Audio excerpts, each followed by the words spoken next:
জুলাই আগস্টে গণহত্যার মামলায় সাবেক প্রধানমন্ত্রী শেখ হাসিনার বিরুদ্ধে গণহত্যা সহ ৫ অভিযোগ আদালতে দাখিল করবে আন্তর্জাতিক অপরাধ ট্রাইব্যুনালের প্রসিকিউশন। আজ কিন্তু কিছুক্ষণের মধ্যেই সেই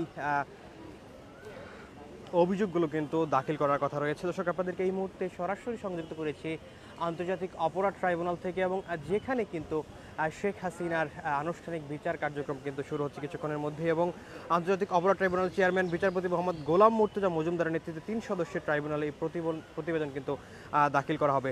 এছাড়াও কিন্তু সাবেক স্বরাষ্ট্রমন্ত্রী আসাদুজ্জামান খান কামাল, পুলিশের সাবেক আইজি চৌধুরী আব্দুল আল মামুনের বিরুদ্ধেও একই অভিযোগে পেয়েছে কিন্তু ট্রাইব্যুনাল। এবং আন্তর্জাতিক অপরাধ ট্রাইব্যুনালের চিফ প্রসিকিউটর মোহাম্মদ তাজুল ইসলাম কিন্তু গতকাল গণমাধ্যমে বিষয়গুলো জানিয়েছেন, এবং তিনি যেমনটি জানিয়েছেন, আন্তর্জাতিক অপরাধ ট্রাইব্যুনালের তদন্ত সংস্থা তাদের প্রতিবেদন দাখিল করেছে।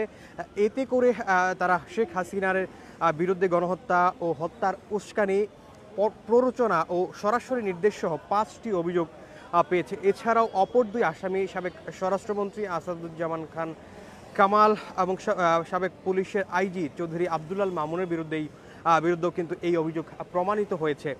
সেই বিষয়টি কিন্তু বলছিলেন আন্তর্জাতিক অপরাধ ট্রাইব্যুনালের চিফ প্রসিকিউটর। এছাড়াও কিন্তু তাজুল ইসলাম আরও যেমনটি জানিয়েছেন, গত 2-3 সপ্তাহ প্রসিকিউশন তদন্ত সংস্থার দেওয়া প্রতিবেদনটি যাচাই বাছাই এবং পুঙ্খানুপুঙ্খভাবে পর্যালোচনা করেছে। সেটা আগামীকাল অর্থাৎ আজকে রবিবার আনুষ্ঠানিক অভিযোগপত্র ফর্মাল চার্জ হিসেবে ট্রাইব্যুনালে দাখিল করবে, এবং যেটি কিন্তু কিছুক্ষণ পরই দাখিল করার কথা রয়েছে। এবং তাজুল ইসলাম গতকালকে যেমন গণমাধ্যমে আরও জানিয়েছেন, গত বছরের 14ই আগস্ট একটি অভিযোগের ভিত্তিতে তাদের বিরুদ্ধে তদন্ত শুরু করা হয়।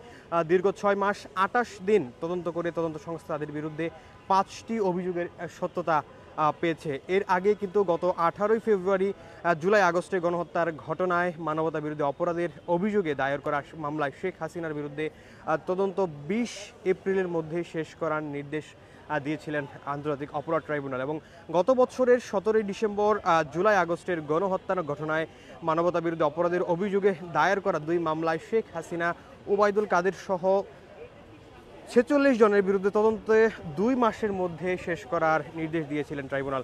দর্শক, আপনাদের যদি জানিয়ে রাখি, বৈষম্য বিরোধী ছাত্র আন্দোলনে নিরস্ত্র ছাত্র জনতার উপর গুলি, হত্যা নির্দেশদাতা ও পরিকল্পনাকারী হিসেবে সাবেক প্রধানমন্ত্রী শেখ হাসিনা সহ অভিযুক্তদের বিরুদ্ধে আন্তর্জাতিক অপরাধ ট্রাইব্যুনালে বিচার চলছে। এবং ছাত্র জনতার আন্দোলন ঠেকাতে আওয়ামী লীগ সরকার নির্বিচারে হত্যা চালায়। প্রায় 1,500 মানুষ প্রাণ হারান এই আন্দোলনে।